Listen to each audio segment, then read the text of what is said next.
Tyler, you gutted through lots of injuries last year. I think Coach Riley said you didn't practice the second half of the season maybe. Can you just sort of share all that you were going through and what that was like? Yeah, so game of football, you're going to get bumps and bruises, man. You know, I had pushing through a foot injury mostly second half of the season, but, you know, it is what it is, man. Like, growing up, you're gonna learn football. It's a part of the game, I would say. So, you know, pushing through is a part of who I am. So that's kind of. Shoulder as well, I think. Maybe. Yeah, shoulder as well. Landed on it again, FSU game. That's why I was kind of on the ground right there. But, you know, feeling good, feeling fast. Does it feel to be fully, I guess, presumably fully healthy now? Amazing, man. Great to get back out there with my team, not missing any reps, you know. Wide receiver core looking fast, man. Just feels good to be back out there. Just a quick FYI, Adam Randall is available outside now. He'll continue with Tyler as well. What injury happened? That actually happened. I started feeling it a lot after the Miami game. But, yeah, so like I said, man, playing through it is part of who I am. So when were you fully healthy, like 100% cleared? I would say that first shoulder injury was on that punt return versus Charleston Southern. It was when I started battling the injuries. But, yeah. I guess when in the offseason, I know you had foot surgery. Mm-hmm. I guess when did you kind of fully get over that? I know you practiced in the spring, but yeah. I guess when did you get back to like 100%? Yeah, so just, you know, recovery was a lot of my focus in the spring. But, you know, second half of spring, I tried to get a couple reps here and there, rehabbing my foot a lot, and yeah. As a guy who had success his freshman year, what do you tell Wesco? What do you tell Moore to kind of, you know, help them hit the ground running similar to the way you and Antonio did? Learn, man. Don't take that playbook lightly. 'Cause that's how you get on the field. You know what you're doing. They gonna touch that field for sure. Like them boys right there, they came in mentally more. I would say more mentally ready than I was, man. They they learning things faster. They just going with the groove, man. And I like that about them. So yeah.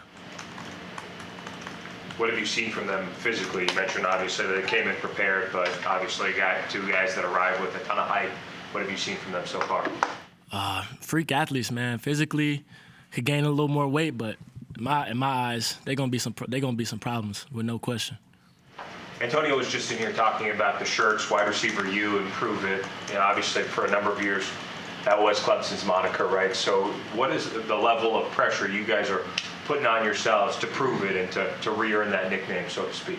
You know, definitely not only in the wide receiver room, but I feel like there's just a different energy in the field everywhere, man. Like, you can feel it in the air at practice. Like, my last fall camp, this one right here, everyone's on it, man. You can feel Coach Swinney's holding us to that higher standard. And us wide receivers, man, we got big shoes to fill coming after guys like Sammy, DeAndre Hopkins, all those type of guys. And we feel like we got to prove that this year, for sure. With the type of caliber guys we got, we can definitely make that happen.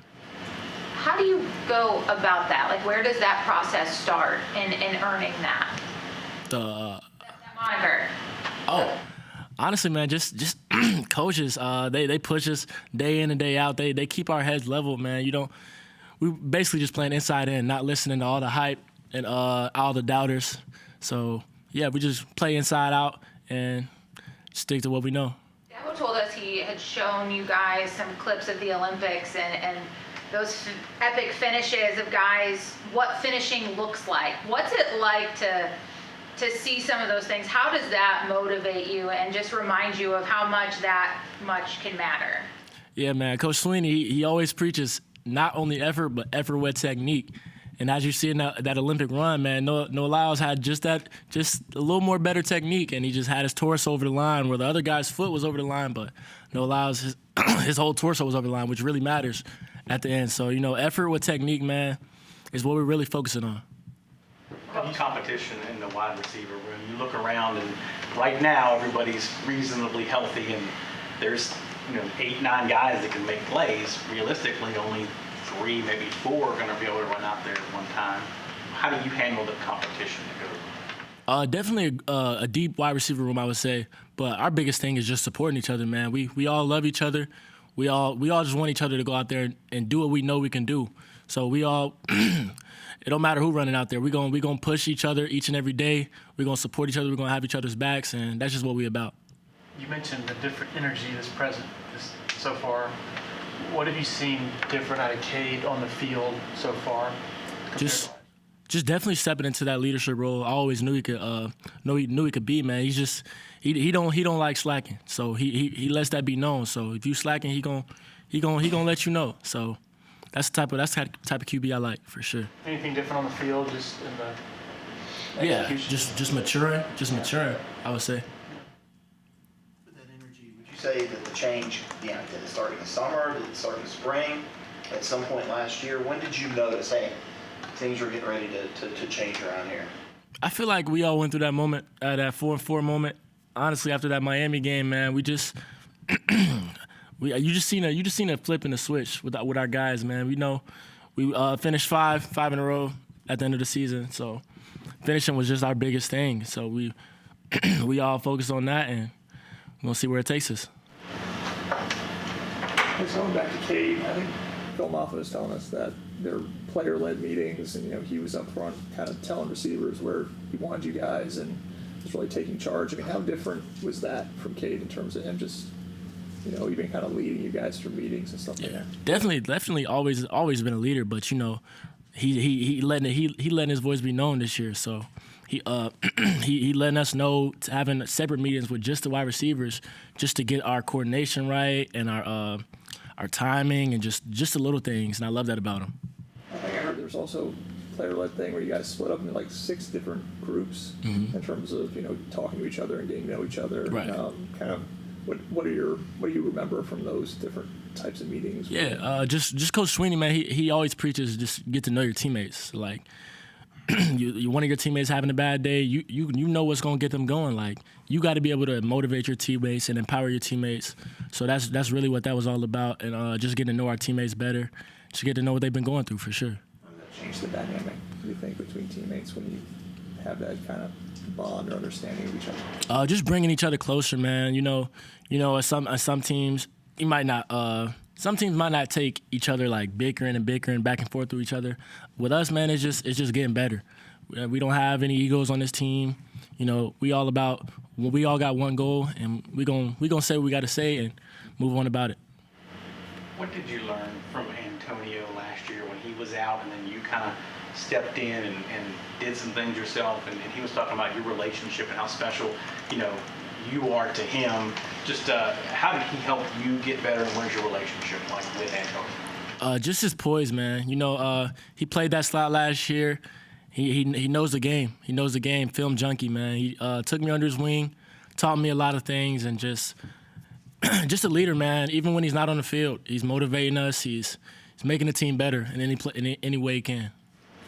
Dabo likes to talk about the practice over at Jervey being a change of scenery. It's hot, it's humid, there's nowhere to hide.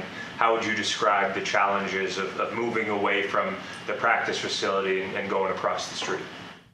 Man, it's just a blade of grass at the end of the day, man. Grass is grass. We're gonna go get it out any field right now. But that Jervey a little different, a little hotter over there. No, not a lot of shade. But grass is grass, and we trying to get it wherever we at. Obviously, you guys have some young, talented guys coming in. Do you think of anything? Do you take it upon yourself in any way to lead? I mean, you obviously had such a breakout year last year, to help guide them just in preparing for that, getting ready for it. How do you look at leading and guiding them? Yeah, so basically, main thing with young guys when they come in is just a mindset, And the young guys that came in this year, they just, I feel like they mentally got it, man. And which surprised me, they getting extra catches without having nothing having to be said to them. So, they motivate me, I would say, and we all just getting better, motivating each other. They on the right track, I would say, for sure.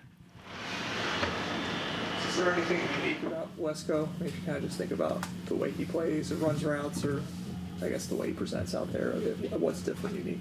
Yeah, just a freak athlete, man. I would say just route technician, just way ahead. I feel like he knows what he's doing out there in one-on-one situations. He's learning defensive schemes, and that's going to be the next step for him for sure. I guess TJ Moore, I guess obviously only been here for a couple months, but Right. what stands out about him? Right, man. His hands. I'm not gonna lie. That boy got automatic hands. You know, he got that swagger to him.